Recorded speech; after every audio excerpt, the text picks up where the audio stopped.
રાજ્યમાં આગામી 31 જુલાઈથી ફરી છવાશે વરસાદી માહોલ। આગામી 31 જુલાઈથી 3 ઓગસ્ટ સુધી ભારે વરસાદની આગાહી કરવામાં આવી છે।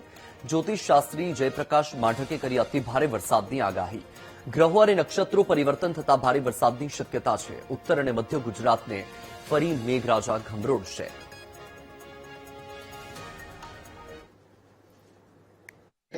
जुलाई थी 3 ऑगस्ट ની વચ્ચે આ સિસ્ટમ ફરી ગુજરાત અને રાજસ્થાન ઉપર પહોંચી શકે છે। દક્ષિણ રાજસ્થાન ઉપર પહોંચશે। તેથી તારીખ 31 જુલાઈ થી 3 ઓગસ્ટ ની વચ્ચેના દિવસોમાં ગુજરાતમાં ભારેથી અતિ ભારે વરસાદ થવાની શક્યતા છે।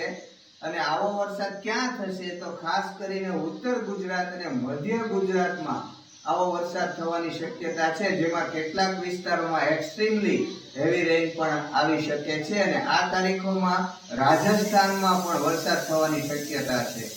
જો આ સિસ્ટમના ટ્રેકમાં કોઈ ફેરફાર નહીં થાય તો હજી તો આ રાઉન્ડ પૂરો થયો નથી, ત્યાં ગુજરાતમાં ફરી પાછો વરસાદનો નવો રાઉન્ડ આવે એવી શક્યતા ઊભી થઈ છે।